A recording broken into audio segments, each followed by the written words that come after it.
Hello, myself Mr. Amit Kusnare. Here we are going to analyze a given fixed beam by using consistent deformation method.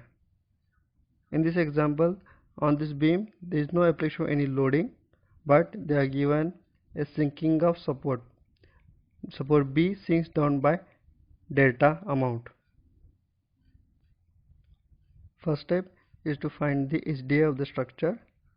So as on the beam there is no any type of loading, the reactive components will be only RA, RB, MA and MB. So HDA will be equals to number of unknowns, that is 4, RARB, MAMB minus 2 equilibrium equations. So HDA comes out to be 2. So here I am taking the unknown as RB and MB.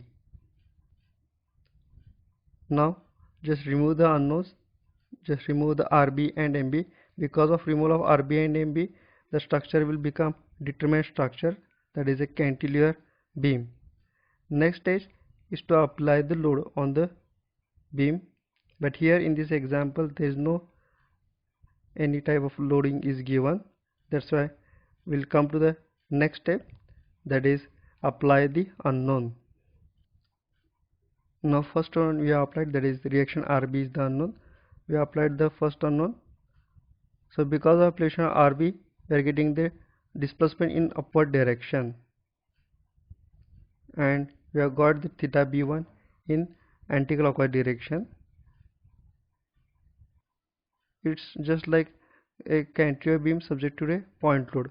Just RB is applied as an upward point load. So for this we will draw a bend diagram. This is the bend diagram because of application of RB. Next we will apply second unknown, that is MB. Now just we have applied the second unknown MB. So because of application MB, we are getting displacement in a downward direction delta B2 and theta B2 in clockwise direction. Now come to drawing a bend diagram because of application of MB. Because of application MB, we are getting this diagram, that is just we will get a rectangle. This is a M diagram, bend diagram. Now next come to the part of a sign convention. So here as there are the two unknowns, that is RB and MB, there are two unknowns. That's why sign convention is to be applied by the consideration of these two unknowns. That's why you have to consider two sign convention for two different unknowns. So first of all I am going to consider reaction RB. Of course reaction RB is nothing but a force. So for this, and MB is nothing but a moment. So for this part consider this. Always force corresponds to a displacement and moment corresponds to rotation. What it means? Of course because of application of force we are getting both, that is displacement and rotation. Because of application of moment we are getting displacement as well as rotation. But the governing effect we have to consider is, because of application of force, governing deformation we have to consider is the displacement, and while application of moment, governing deformation is to be considered is the rotation. So now come to the sign convention. So here consider the first unknown. So RB is the first unknown. RB is nothing but force. Because of applying this force we are getting upward displacement. For force consider the displacement. Governing deformation is the displacement. So what is our sign convention? Deformation means both, that is displacement and rotation. Deformation in the direction of unknown, take it as positive. So this is a unknown. Because of application this unknown we are getting this. Of course this is a force, that's why we have, first of all you have to consider, for force you have to consider displacement. So because of applying this unknown we are getting upward displacement. That's why take this upward displacement as positive. That's why delta B1 will be positive. Of course, this is going downward. That's why delta B2 will be negative. Next sign convention. The sign convention to be applied for theta B1 and theta B2. For this, of course, this is the theta B1 and theta B2 are the rotation. For rotation, we have to consider a moment. We have to consider moment because moment corresponds to the rotation. These are the governing effect. Because of application of moment, governing effect is the rotation. So mb is the unknown. Because of application of this unknown, we are getting theta b2 in a clockwise direction. So because of this unknown, take this clockwise rotation as a positive. I want to make it clear that this theta b2 is clockwise. Don't consider that this is in a clockwise direction. That's why I'm taking it as a positive. Suppose theta b2 is anti-clockwise, then also I will take it to positive, because just here we have to consider a direction of, just here you have to consider this diagram. In this diagram, the second unknown, that is mb, is applied. mb is the unknown. Because of application unknown, whatever that may be the rotation, that rotation we are going to take it as positive. Whether that may be clockwise or anti-clockwise, it doesn't mean, but whatever may be the rotation because of application of unknown, that is to be taken as positive. So here mb is the unknown. Because applying this unknown, we have got this rotation in a clockwise direction. So here this theta b2 we are treating it as a positive. Now theta b2 is going in a clockwise direction. Here this we are taking positive. So theta b1 is going in anti-clockwise direction. That's why theta b1 will be negative. That is, theta b1 is opposite of theta b2. That's why theta b1 is negative. So technically I have explained this total sign convention for deltas and theta. But instead of this, just a simple trick to find the signs of these thetas and deltas. So here just the RB is first one is RB. So I am giving the second sign convention.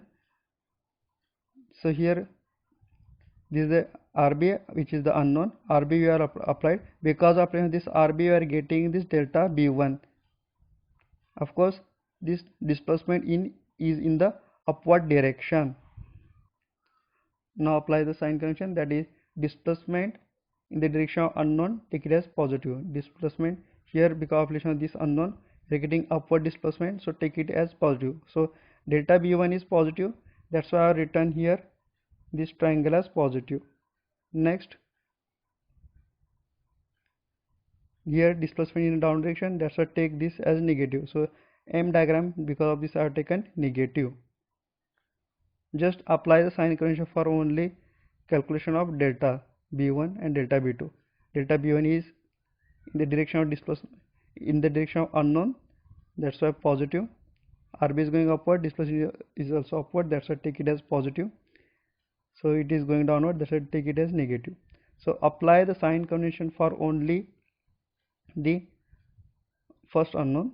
Now while finding out theta b1, theta b2, we are not required to apply the second sign convention. Just direction of theta b1 will be taken as opposite of delta b1. Suppose here delta b1 we are taking positive, so theta b1 will be directly negative. Here delta b2 is negative, directly we can write theta b2 as positive. Simple. I'll just keep in mind that delta and theta will be having a opposite sign. Now next part, come to the compatibility condition. So here I have written delta B equals to minus delta. Here I have written delta b equals to minus delta, because why I have written here minus? Because here I am writing this delta. For delta you have to consider the force. Force is nothing but the RB. RB is the unknown. So because of this unknown, we are getting upward displacement. Upward displacement is taken as positive. But in the example itself, they are given that delta B sinks down. Suppose B sinks down by an amount delta. Suppose B is a B support sinks down by an amount delta. So it is sinks down, which is opposite to that of this displacement. This displacement is going upward. So here RB is the unknown. Because of relation unknown, we are getting upward displacement. So of course, just we are take whatever may be the displacement in the, just because of relation unknown, whatever we are getting, that we are going to treat it as a positive. Because of this unknown, we are getting upward displacement. So here this part we are going to treat as positive. That's why this is negative. So delta B will be equals to minus delta is the compatibility condition. Now delta B is nothing but it is comprised of delta B1 plus delta B2. Delta B1 is due to because of application of RB, and delta B2 is because of application of MB. That is to be equals to minus delta. Now next task is to get the values of delta B1 and delta B2.